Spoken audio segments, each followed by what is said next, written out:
Bueno, pues a ver, me gustaría ser tan grandilocuente como una vez que me hicieron una entrevista y me etiquetaron como renacentista digital, Ah, pero mira. la verdad es que no dejo de ser una persona muy curiosa. Pues vamos a sacarle un provecho, no solamente al proyecto en sí que emprendamos, sino que la idea vamos a intentar que esos proyectos nos aporten el conocimiento necesario para luego trasladarlo a esa oferta que hacemos a nuestros clientes. Una concentración de poder muy fuerte por parte de dos, tres grandes compañías y donde básicamente nos han urbanizado Internet, pero bueno, nos han obligado también a organizarlo con una serie de normas, ¿no? En este sentido, pues bueno, va a democratizar la generación de muchísimo contenido. El mayor consejo que podría darle a alguien es que trabaje esa curiosidad, porque al final el ser curioso se trabaja y se trabaja consumiendo pues un montón de productos creativos que al final lo que hacen es despertarte un poco la vidilla, la chispa por intentar hacer algo propio. Bienvenidos curiosos, marqueteros, emprendedores, CEOs, criptoartistas y apasionados de la IA generativa. Soy Xavier Iglesias y bueno, pues estoy aquí invitado para hablar en un episodio más de Educa tu Futuro y verdaderamente encantado de estar también acompañado en esta charla.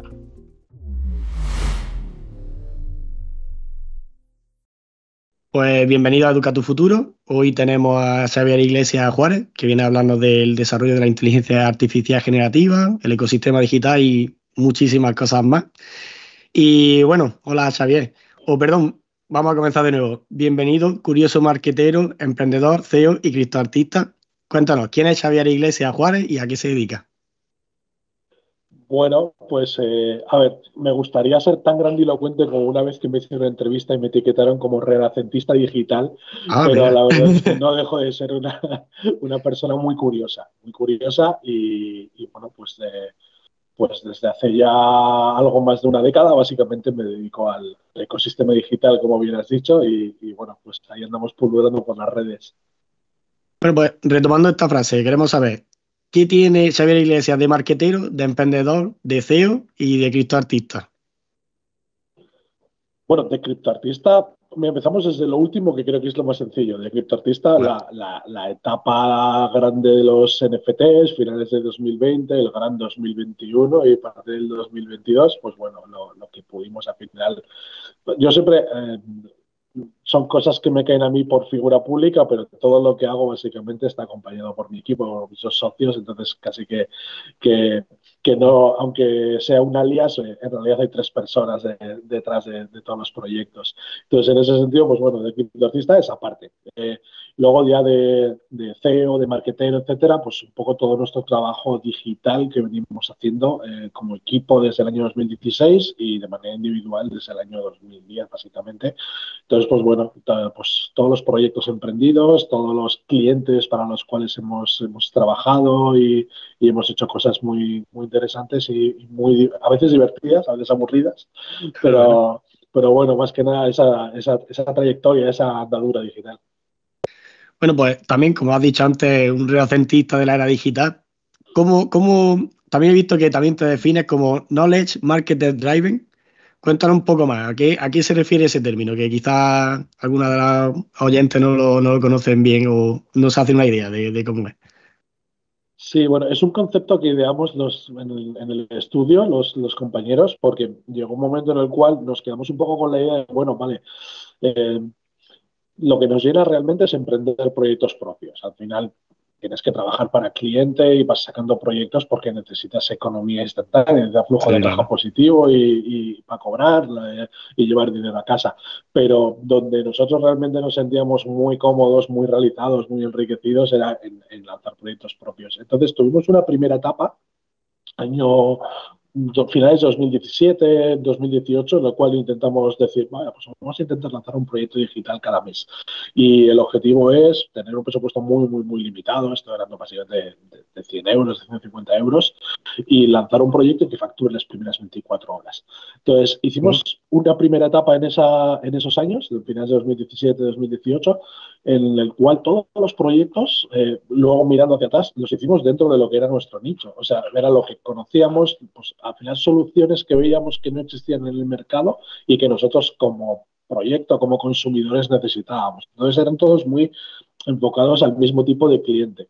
Y cuando nos tocó poco, después de cerrar o mantener algunos de esos proyectos, porque algunos sobrevivieron, otros no, decidimos volver a intentarlo en 2020, no, 2021, si me no recuerdo, justo a comienzos de 2021. Eso es post-pandemia.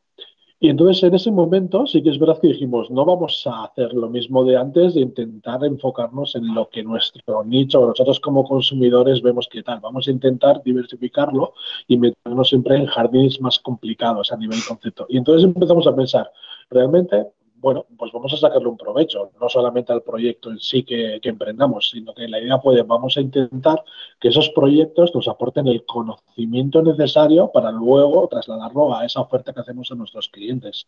Entonces se nos ocurrió esta idea de, vale, pues frente al data driven que todo el mundo está vendiendo, que nosotros Sí. creemos que es inherente al propio ecosistema digital, dijimos, pues vamos a hacer conocimiento. Por lo tanto, si tengo que emprender un proyecto digital y va a ser algo relacionado con un e-commerce, pues vamos a intentar hacer un e-commerce integral, desde cero, en el cual tengamos que comprar las bases de la fabricación de nuestro producto, fabricarlo, crear la página web, explotar todos los canales, el orgánico, la publicidad, las redes sociales, enfrentarnos al estocaje, almacenaje, distribución, transporte, todo lo que al final un cliente nuestro se enfrenta. Porque nosotros al final te contrata un cliente para su e-commerce y tú puedes estar haciendo posicionamiento web o llevándole publicidad digital o llevándole redes sociales, pero no acabas de entender realmente a todo lo que se enfrenta el cliente. Entonces esa era un poco la idea de, bien, pues lo que vamos a hacer es que nuestros proyectos de emprendimiento, estos microproyectos siempre spin-offs del propio estudio, sean directamente enfocados a adquirir conocimiento que podamos luego trasladar a cliente final. Pero es curioso porque hemos entrevistado ya a más profesionales como tú y todos nos dicen lo mismo. La formación es importante, pero ¿cómo se aprende más, digamos que justo en el proyecto, en el trabajo, en el día a día?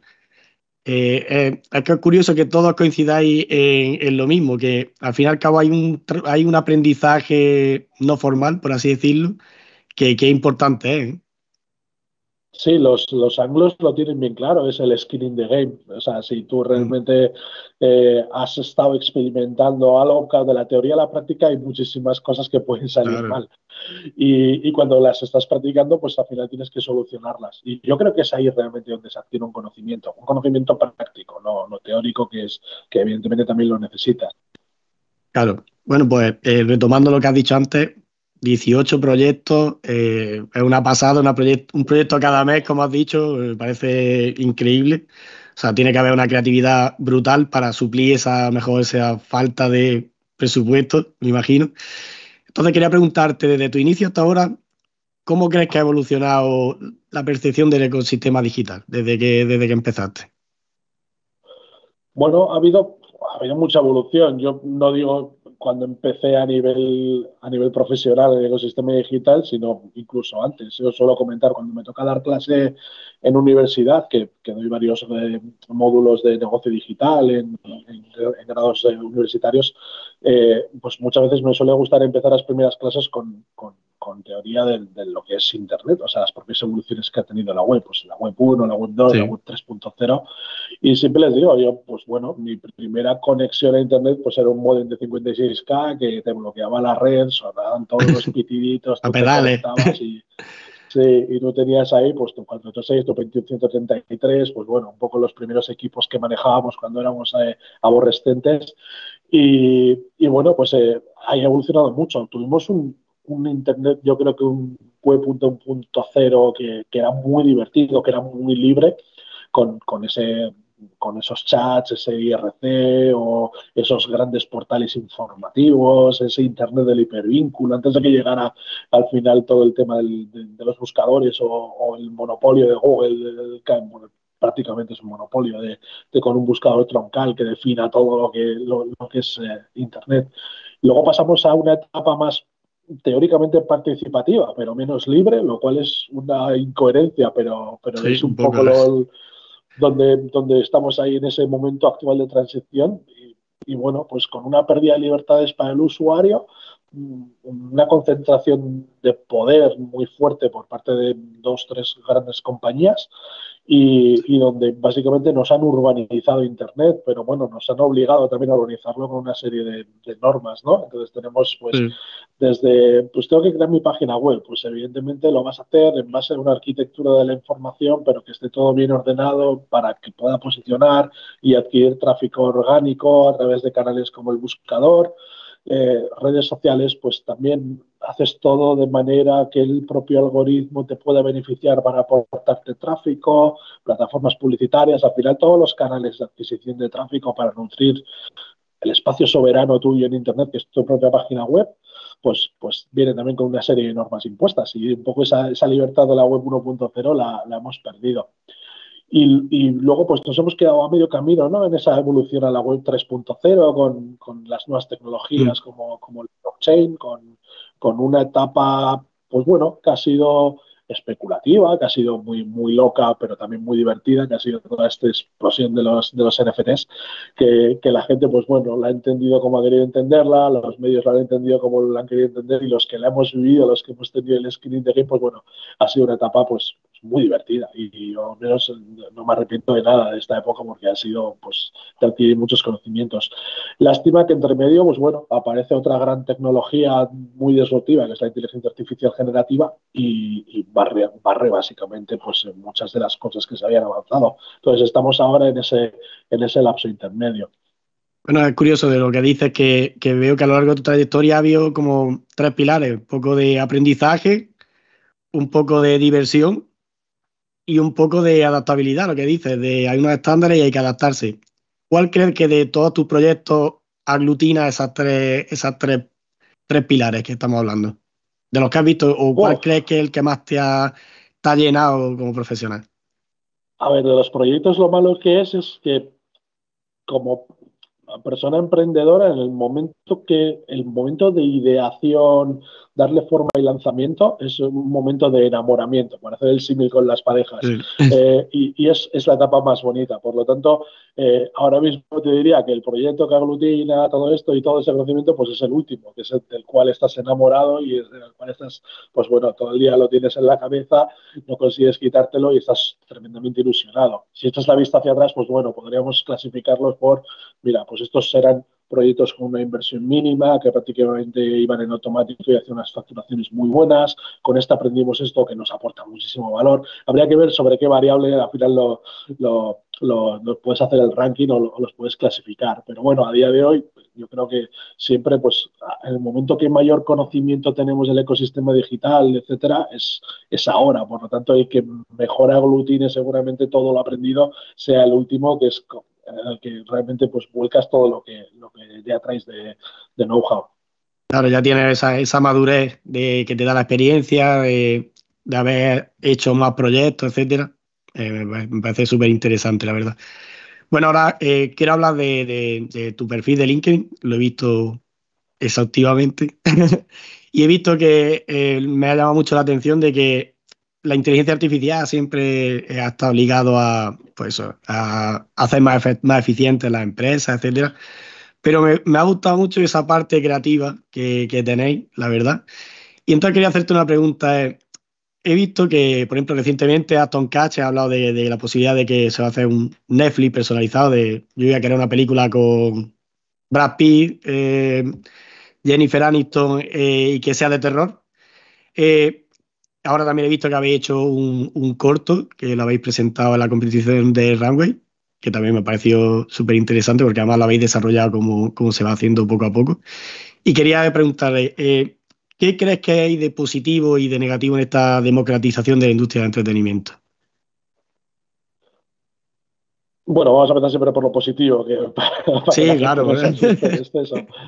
Sí, a ver, en positivo yo creo que hay mucho porque son herramientas que pueden liberar mucho la creatividad de las personas. Para nosotros, como estudio creativo, la creatividad es básicamente pues, el propio líquido que nos hace funcionar, nuestra propia sangre. Entonces, en este sentido, pues bueno, va a democratizar la generación de muchísimo contenido. Entonces está muy bien porque cualquiera va a poder, pues bueno, volver a esa etapa infantil suya en la cual su imaginación era muy poderosa y estaba todo el día con películas en la cabeza, pues va a poder hacer realidad esas películas, bien sea porque va a poder escribir un libro, va a poder generar un cómic, va a poder hacer su propia música o va a poder hacer una película o una serie, un corto, cualquier formato. Eso no es ningún tipo de problema. Lo malo de todo esto es que detrás de todo esto siempre hay un concepto de negocio y eso es, pues bueno, pues un poco el sistema económico-social que tenemos encima, que Claro. obliga a que todo el mundo tenga que capitalizar lo que quiere hacer. Y en ese sentido, pues va a haber muchísima gente sin una serie de skills, porque entiendo que al final el verdadero partido a estas herramientas lo saca gente que ya tiene una serie de habilidades conseguidas en sus propios campos. Es decir, cuando tú le das una herramienta de inteligencia artificial generativa, un generador de imágenes, a una persona que era ya ilustrador o ilustradora o alguien que era diseñadora gráfica o fotógrafa y le dices, bueno, pues con esta herramienta puedes hacer y esas personas realmente pues ya bueno, pues tienen una serie de conocimientos para sacarle muchísimo más partido, pues esos pueden hacer cosas muy especiales y apoyarse mucho en la tecnología para impulsarse. Sin embargo, cuando a alguien random que no tiene esa serie de skills le das todo esto, pues básicamente todas las personas que no tienen skills acaban un poco homogeneizando esas generaciones y en ese sentido pues mucha gente haciendo muchas cosas parecidas, sacándolas al mercado, un mercado que yo creo que no está preparado para distinguir entre lo que tiene calidad, lo que está hecho de manera artesana respecto a algo que es más generativo, más industrializado, pues sí que yo creo que va a ser, bueno, nos presenta una serie de problemas en Internet, porque en cuanto a veracidad en redes sociales, en buscador, porque vamos a contaminar toda la información y ya no vamos a saber qué es real, qué es generativo, qué es Mm. sintético, pero por otra parte también va a haber una homogenización del contenido que va a provocar seguramente que haya una pérdida de calidad y en ese sentido pues es algo yo creo que negativo. Pero supongo que todo será pendular como pasa en la mayoría de los campos y volveremos pues dentro de un poco pues el péndulo volverá a girar en el sentido contrario y volveremos a valorar de una manera muy positiva todo lo artesano, todo lo humano, que estará evidentemente muy bien retribuido a nivel económico y bueno pues será algo más especial que no algo lo que todo el mundo hace con ayuda de herramientas. Me ha gustado mucho eso que has dicho, que es como volver a ser un niño y hacer real lo que está en la imaginación. Me parece una cosa muy bonita en un mundo tan tecnológico y una cosa tan humana, ¿no? Entonces, también me surge la pregunta de lo que tú has dicho, para poder trasladar exactamente lo que está en la imaginación y hacerlo correctamente y de calidad, esas nuevas skills. Probablemente la creatividad se convierta, pase de ser una soft skill, que siempre se ha dicho, blanda, a ser una hard skill. Bueno, Es la decir, creatividad y el buen... se va a premiar esa creatividad en lo que hemos dicho, condiciones de trabajo, nuevas profesiones, etcétera. Es un yo nuevo renacer. considero, sí, yo considero que sí, y añadido a la propia creatividad, quizás el buen gusto, que es algo que he escuchado también a muchos artistas que dicen, bueno, pues el buen gusto es una nueva skill y muy, muy valorada, porque al final es algo, en el buen gusto al final entramos también mucho en tener skills previas, es decir, alguien que ya es ilustrador, pues tiene evidentemente un background muy importante porque ha leído mucho cómic, ha visto mucha obra artística, o sea, tiene al final un montón de referencias visuales como para valorar algo que tenga o no tenga calidad o que no contenga errores o si esos errores que contiene pueden aportar algo extra, porque no tiene que ser todo figurativo y todo realmente Claro. perfecto, ¿vale? Entonces, alguien que tenga un buen gusto porque tiene muy bien entrenado el ojo y porque tiene muchas referencias anteriores, pues evidentemente le va a poder sacar partido en esta nueva era que va a implantar en la red toda la IA generativa. Y la creatividad, pues desde el punto de vista que es algo humano y que a día de hoy sabemos que la máquina, la IA no puede replicar, porque esa es otra gran cuestión, ¿no? La IA es creativa. Bueno, los modelos de lenguaje, hasta ahora yo la mejor definición que he encontrado es la de que es un loro estocástico. O Sí, sea, ya está, no, y además por también tiene multi, sus sesgos también, que no es perfecta, evidentemente.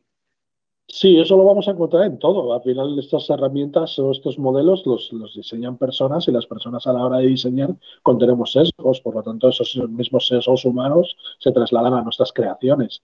En ese sentido, es algo que tenemos ahí, pero al final, los modelos de lenguaje no dejan de ser, al final, loros estocásticos y el resto de cosas idem de idem. Por lo tanto, la creatividad, que es realmente el componente humano, pues yo entiendo que sí, que debería evolucionar a una hard skill.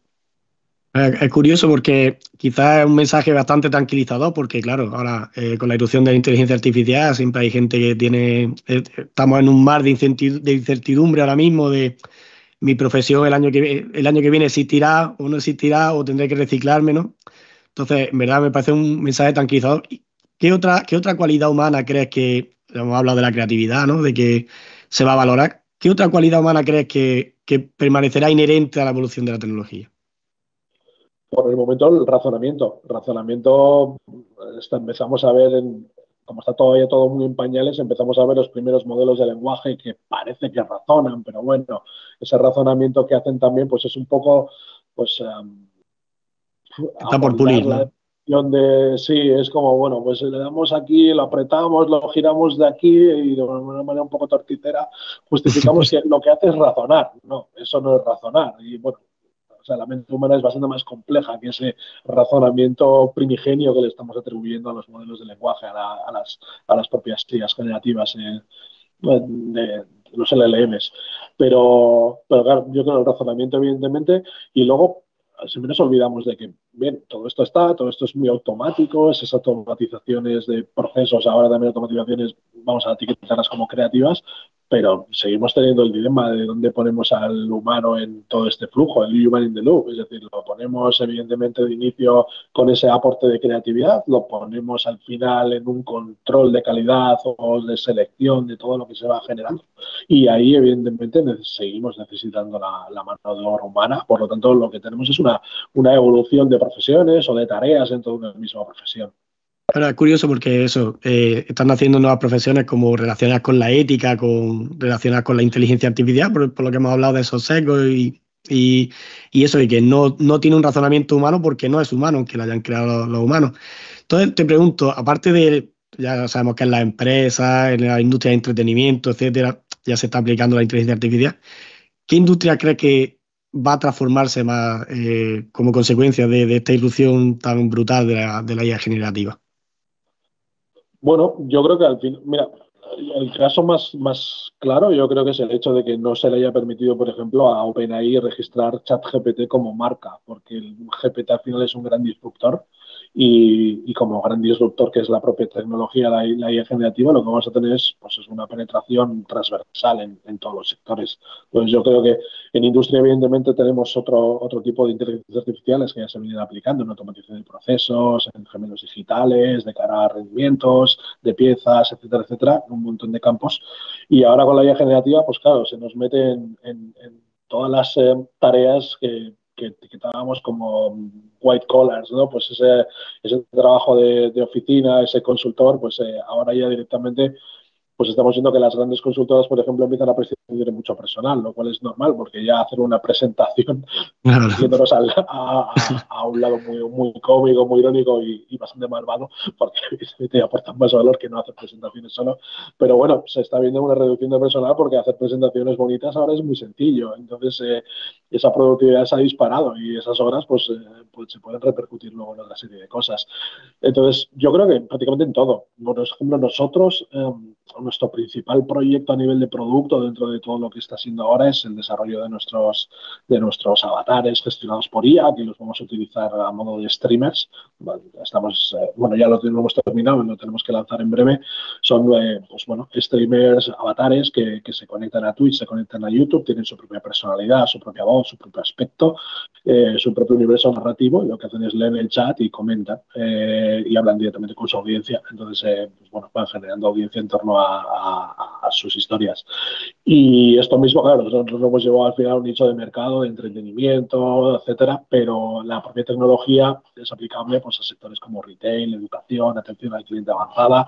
Entonces, todas esas verticales al final las vamos a ver directamente implementadas en un montón de industrias. Solamente atención al cliente, pues te puedes imaginar los avances, ya solamente la evolución de los Brutal. chatbots, de lo que eran esos árboles conversacionales, a tener ahora un modelo de lenguaje por detrás, que ya vuelvo a etiquetar Razona. razona, entre comillas, de una otra manera, y está sobreentrenado con una información muy concreta, por lo tanto puede versar continuamente sobre esa información sobre la que he sido sobreentrenado, pues es diferente. Si le damos la siguiente evolución, pues podemos tener eso mismo con una voz sintética de por medio y la podemos aplicar directamente a atención telefónica. Y si lo tenemos directamente con un avatar, etcétera, pues podemos darle el siguiente salto evolutivo. Ahora nosotros, por ejemplo, la siguiente etapa de nuestros streamers va a ser pues bueno, teniendo el modelo de lenguaje de un lado, el avatar del otro, poder tener un catálogo bastante extenso de preanimaciones, gestualidades, expresiones, y con algoritmos de sentimiento de por medio poder coger lo que va a lanzar de mensaje para que ejecute de una manera lo más natural posible pues diferentes expresiones, acordes de mensaje, reacciones, etcétera, etcétera. Vale, pues, también te quería preguntar, ¿no? También existe un avance de la tecnología en el aprendizaje y de hecho creo que ahora pues creadores de contenido como tú ahora mismo son, digamos, los nuevos mentores de este renacimiento digital, como te catalogan a ti. Yo mi pregunta es, con lo que evoluciona la tecnología ahora mismo por día, ¿cómo consigue Xavier mantenerse al tanto de todas las tendencias, de todo lo que acontece ahora mismo en el ecosistema digital?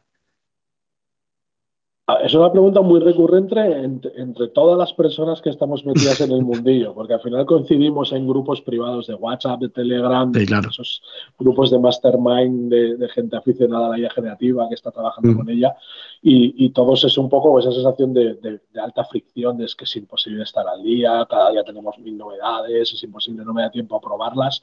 Nosotros lo que hemos hecho y lo que mejor nos ha funcionado ha sido aislarnos de esa actualidad, tenerla en cuenta más que nada para las publicaciones que hacemos a nivel individual en redes sociales, pues un poco esa generación de contenido más de republicar que otra cosa.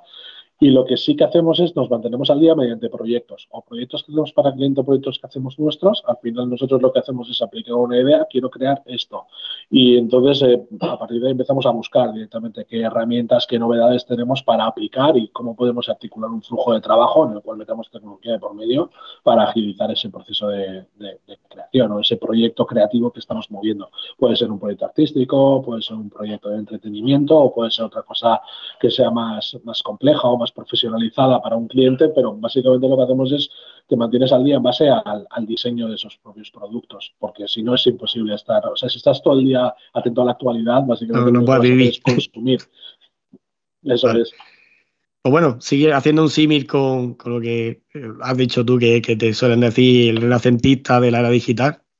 Quiero hacerte un símil yo me imagino a Miguel Ángel viendo al David en Florencia y me imagino que está mirando su obra. ¿Qué quiere dejar Xavier de herencia a las generaciones futuras? ¿Cuál es su Miguel Ángel? Bueno, es una pregunta realmente complicada, ¿eh? Porque no, o sea, antes has comentado como creador de contenido. Bueno, a nivel interno hubiera sido aún más, lo hubiéramos dicho además cualquier episodio, es como creador de contenido fracasado viendo los números de nuestro canal de YouTube. O, Nah, o somos muy humildes en ese tipo de planteamientos. O sea, hemos lanzado muchos proyectos y desde fuera, pues todo el mundo te puede etiquetar como, joder, pero algunos de ellos han sido exitosos, han ido muy bien, lleváis ya pues, muchos años viviendo del ecosistema digital, pero nos sentimos realmente como alguien tremendamente humilde y fracasado, o sea, como que nos hemos llevado ah, palos, sí, porque tú cuando lanzas un proyecto, sí que es verdad, en esa fase de enamoramiento, hasta que lo lanzas, sí que es verdad que tú te ves ahí como, ay, esto va a ser espectacular y lo vamos a poder vender y nos vamos a jubilar con esto. Y luego la realidad te da un sopapo de realidad. Entonces, continuamente nos hemos acostumbrado a esto y ahora ya con la edad lanzamos los proyectos con una humildad, pero suprema. O sea, aquí nadie se ilusiona en el momento del lanzamiento. Es como, bueno, vamos a lanzarlo, vamos a ver cómo evoluciona, vamos a ver la respuesta del público. Y eso lo vamos aplicando básicamente todo. Te quita un montón de estrés y un montón de fricción, ¿eh? El hecho de, bueno, me he currado un vídeo explicando algo que considero que tiene mucho valor, lo voy a lanzar.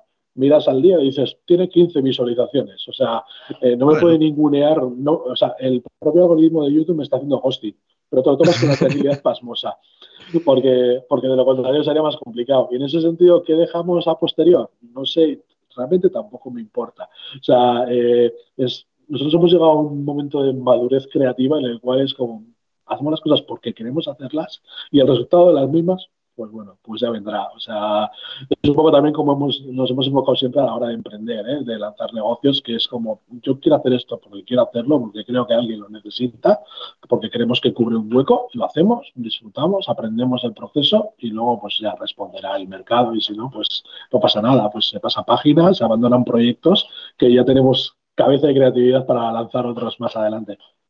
Bueno, mira, el entusiasmo siempre, siempre es importante, ¿no? A la hora de lo que dices tú, de emprender, de trabajar, es lo que nos hace humanos, ¿no? Bueno, ya para cerrar quiero que nos dejes una reflexión. Si pudieras dar un único consejo a alguien que busca esta época de incertidumbre un futuro laboral, ¿qué consejo le daría?